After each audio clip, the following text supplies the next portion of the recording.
आज हम कक्षा 8 की हिंदी व्याकरण में पाठ 6 शब्द भंडार के बारे में अध्ययन करेंगे।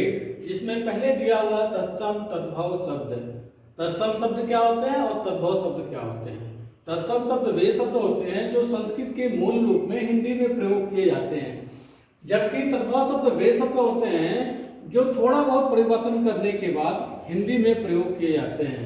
इस प्रकार से हम देख सकते हैं कि तत्सम शब्द में यदि हम अग्नि लिखते हैं तो यह जब परिवर्तित होगा तो तद्भव में लिखा जाएगा आग। यहाँ पर हम देख सकते हैं कि तत्सम शब्द जो है अग्नि है और उससे परिवर्तित किया हुआ जो नया शब्द आग लिखा हुआ है वह तद्भव शब्द है। दूसरा दिया हुआ पर्यायवाची शब्द, अर्थात वे शब्द जो समान अर्थ प्रकट करते हैं उन्हें पर्यायवाची शब्द अथवा समानार्थी शब्द भी कहते हैं। जैसे अग्नि, अग्नि का यदि हमें पर्यायवाची शब्द लिखना होगा तो लिखेंगे आग, पावक, हुतासन, ज्वाला आदि। तीसरा दिया हुआ विलोम शब्द। विलोम शब्द क्या होता है? विलोम शब्द वे शब्द होते हैं जो विपरीत अर्थ प्रकट करते हैं, अर्थात विपरीत अर्थ प्रकट करने वाले शब्दों को विलोम शब्द कहते हैं। जैसे दिन का विलोम अर्थ होगा रात, माता का विलोम शब्द होगा पिता। इस प्रकार से अनेक शब्दों का हम विपरीत अर्थ में प्रयोग कर सकते हैं।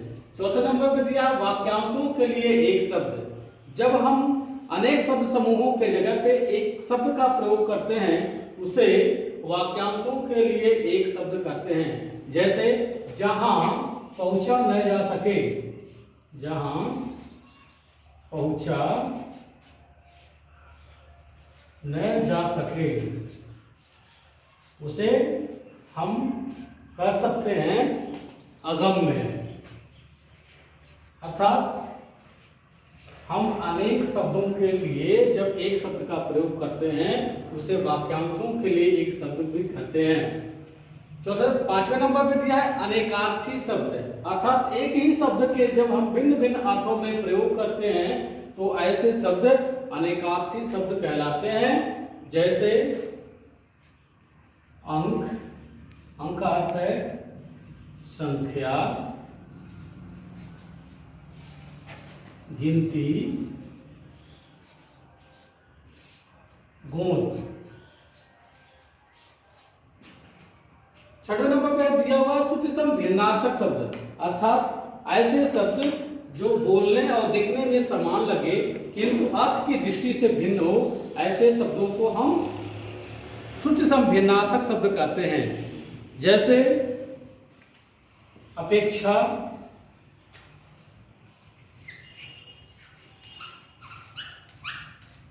अपेक्षा और दूसरे शब्द हैं उपेक्षा।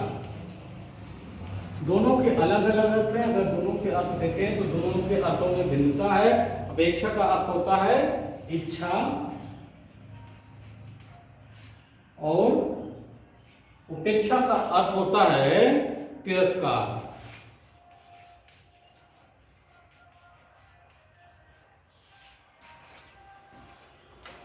सातवें नंबर पे है एकार्थी प्रतीत होने वाले शब्द, अर्थात ऐसे शब्द जो पर्यायवाची शब्दों में समान अर्थ तो रखते हैं लेकिन वे अपना विशेष अर्थ भी रखते हैं, अर्थात विशेष अर्थ प्रकट करने वाले शब्दों को हम एकार्थक प्रतीत होने वाले शब्द कह सकते हैं। जैसे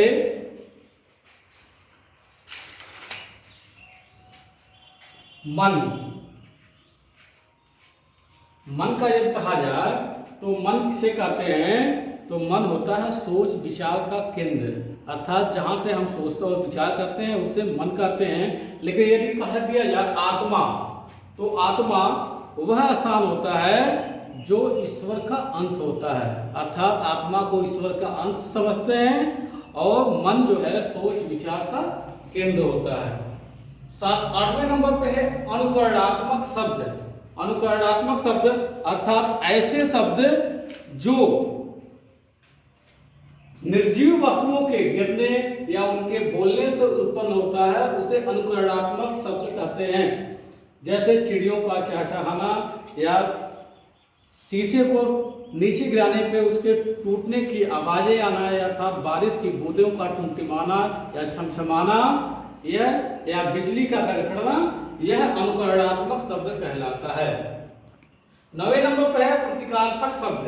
प्रतीकार्थक शब्द अर्थात ऐसे शब्द जो हम किसी विशेष प्रतीक के रूप में प्रयोग करते हैं। इसमें प्रकृति, महापुरुष या युग पुरुष या पशु पक्षियों के बारे में जानते हैं, जैसे कोयल जैसी आवाज अर्थात सुरीली या मधुर, वहीं कौवे की आवाज अर्थात कर्कश।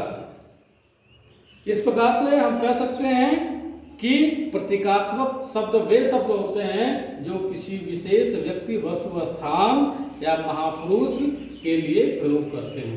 धन्यवाद।